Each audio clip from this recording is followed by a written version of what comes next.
Hey, what's up, motherfuckers? It's Digibro here. I'm drunk as shit. It's 8 o'clock in the goddamn morning on New Year's Day. I've been drinking champagne and beer for like 8 straight hours. All my friends are asleep because they're all fucking weak. Because I'm a perfect human being. And I can drink as much as I want. And I'm better than everyone. So, Jeff Thu, Mother's Basement, tagged me in some like YouTube, question answering thing. I don't know what it is. It's called #notmyyoutube. I don't understand what that title has to do with the questions I'm about to answer. Because I don't know anything about this. Other than that a few people I follow have done it. And I don't know anything about it for reasons that I'll get into shortly as we start answering these questions, but it's generally questions about YouTube career. I like answering questions, and I like being tagged in things, so I'm happy to answer these, even though I don't really understand the context of why I'm doing so. So anyways, question number 1 is, how do you find out about new videos? The answer to that is entirely subscription feed. I don't understand anything on YouTube outside of the subscription feed. Like, if you use the homepage or recommended videos, I don't touch that. I don't get why anyone touches that. It's weird to me. I have, on my bookmarks bar is my subscriptions feed. And that's all I look at. That's all YouTube is to me. I often forget that YouTube is anything else to anyone else, which is detrimental to me because, like, I fundamentally am not understanding how most people use YouTube, but I only see the subscription feed. And that's been the case the whole time I've been on there. I only want to see stuff from people I like. I don't want to see anything from anyone I don't like. So it's almost weird to me that anyone doesn't do what I do, but that's how I use YouTube. I've never had the problems people talk about where, like, people are always saying that the sub box is broken, like people don't see videos from people they're subscribed to for whatever reason. YouTube's not suggesting it to them, I guess. I've always assumed that only happens if you don't only follow your subscription feed, or if you don't check it for some reason, because I've never had that problem. I follow like 115 channels, and I have confirmed that I've never missed a video from any of them. I don't know if that's just because YouTube supplies me with all of them because I click on all of them. Don't know. But I've never had that issue, so yeah, if I find out about a video that's not in my subscription feed, it's because either a friend sent it to me, or a fan sent it to me, or someone told me about it. I will never click on a recommended video on YouTube unless I'm listening to music and I'm like clicking through to other stuff by the same artist. That's the only reason I would click on recommended videos. Otherwise, I kind of despise the practice. I know I sound like weirdly pretentious about that right now. It's just like I don't get it, so it's weird to me. You know, even though I know that's how most people watch YouTube, is to click on recommended videos and stuff. Number 2, question 2, what's a feature of the site that you miss? I don't know. Other people I've seen have both answered with video responses, and I get why, but I kind of, like, video responses were cool, but I feel like the problem with them is that anyone can do it, and like the guy, I don't remember if whoever uploads the video has to confirm a video response, because I don't necessarily want to have to confirm every video response that comes onto my channel, or to watch all of them, or to have them associated with my channel. They're basically super comments, you know. While there have been great things that came out of video responses, I don't know if it's an inherently good system, though I would like to see it implemented in a better way. I think it's a shame that it's completely gone, but most of the changes to YouTube I think have been positive. I guess I miss having more customization, because while I think old YouTube wasn't as streamlined and pretty as current YouTube, and it wasn't as geared towards putting you on the subscribe button, it was less homogenous. There were people who had much more interesting personalized channels before YouTube changed to be more singular and have everybody kind of have the same thing. Number 3, what's your least favorite trend on YouTube? See, this is a thing that I don't feel like I see as much, because every once in a while, like, I watch H3H3 videos or stuff by other YouTubers who seem to be keeping up with what's going on YouTube. Not me. I don't watch anything trending. I don't really know what's going on. I just watch channels I'm subscribed to, which are mostly the kind of people who wouldn't be following the trends on YouTube. So, you know, any trend I know about enough to not like is something I only know because H3 has commented on it or some other channel, you know, The Needle Drop has said something about it. Like, I don't see any of these videos that other people would complain about. I mean, it's a little obnoxious that sometimes, like, YouTube drama can be a huge source of clicks on YouTube or, like, other things, but I don't know. It doesn't affect me. I don't really care. I guess if I had to pick my least favorite trend, it would be, like, generic reviews instead of analytical videos. But that's, like, I don't even know if that's a trend so much as a cultural thing, and just people not being good at writing. Number 4, what's the most drastic thing you've done to get views or subs? I guess talk about shows I don't care about, like... The most nothing I've done is particularly drastic. The worst I've done is to actually talk about current and relevant shows, which is not exactly like a bad thing. In fact, it's what most of my fans probably wish I would do more of.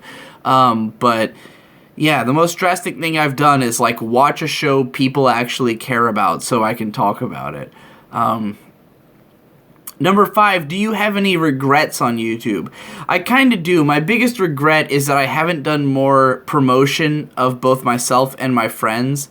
I had a very long period of time where I was of the mindset that I wouldn't promote anybody until I had over 100,000 subs because I was always scared of like doing multiple promotional videos. Like I thought, you know, my fans will get burnt out if I'm constantly promoting other stuff, so I should only do it when I hit a certain threshold. And then even when I hit 100,000, I didn't, like, really start doing it in a big way. I don't know, I have this, I used to have, really, this weird paranoia about people getting burned out on me recommending other things. And as time's gone on, that's not as big of a concern, but I also just write and record my scripts in such a fast fervor, I don't really think about, like, what I could be doing to promote both myself and other people. Like, you'll probably see videos on my channel where, like, they just kind of end abruptly, and there's a whole space at the end there where I should be talking about my other content, recommending similar videos I've made, recommending similar videos by other people, and every once in a while I remember, but I often don't, and I really think I should be doing a better job of both promoting myself and other people, and my biggest regret is probably that I've done such a bad job of it. Over almost 4 years I've been doing this, and I've done a piss poor job of promoting things for a lot of that time. How has your channel changed from 1 year ago? The biggest difference of the Digibro channel is that Devu is now a full-time employee. You know, he was doing a lot of my videos already, but as of 2016, he's become a full-time employee, and it's been much easier to just work the channel in general because I don't edit any of the videos. So it's really all me just focusing on scripts and making the scripts something I want. It doesn't, like, I don't have to worry about how big the script is or how much work it's going to be, like, because I'm impatient and I won't edit it all the way. I have somebody who will do that, so I can, you know, write a script that's as experimental or as extreme as I want it to be and hand it off to a guy who will do it. As for the biggest difference in general, you know, After Dark obviously is massively different from a year ago because I started doing vlogs all the time. What do you do to support your favorite creators? Patreon, send them money. I'm a huge proponent of the idea that if you like something, you should just fucking send it money. Because no one seems to realize that, to me, ad revenue is pointless. Like, I appreciate the ad revenue I gain, and I know that some people can't support on Patreon, and therefore, you know, will watch ads and stuff, and it's appreciated. But, like, I've said before that if you give me $1, you've given me more than you'll ever make me through ad revenue. Like, ad revenue to me means nothing, and I also hate ads. I don't watch any ads. Like, I know, like, Jeff was saying, like, oh, I'll turn on ads for a creator I like, and I'll watch a bunch of their videos. I don't do any of that shit. If I like you enough that I think you deserve money, I'm gonna just fucking send you money. Because ad revenue, I would rather die than watch ads. Every time an ad comes on, I, like, freak out. Like, I forget when I'm on my phone that ad blocker's not, like, possible on there. And I start seeing an ad, and I'm just like, what's happening? What is this? Blah, blah. I start, like, tapping all over the screen trying to make it go away. Like, I hate ads more than I hate anything else in the world. I wish they would die and go away.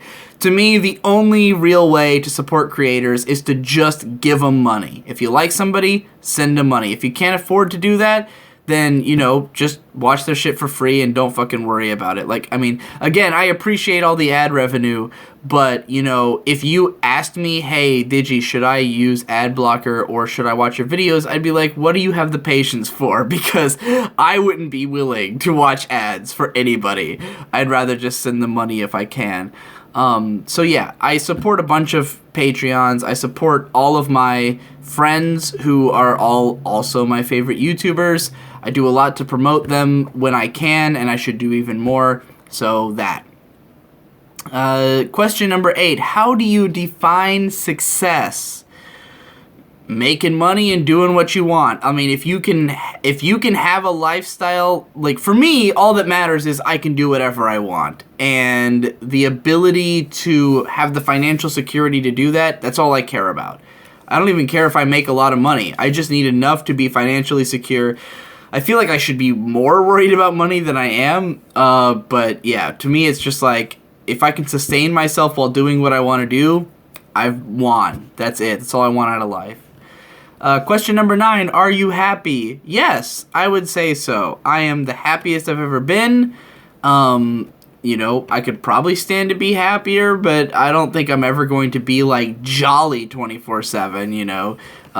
This kind of career is mostly the kind of thing that depressive people do. So it's impressive that I'm as happy as I am, really, but, you know, I'm meeting the parameters for my own definition of success, so that's probably why I'm comparably happy. Number 10, what do you do, well, why do you do YouTube, and how long do you think you'll keep doing it?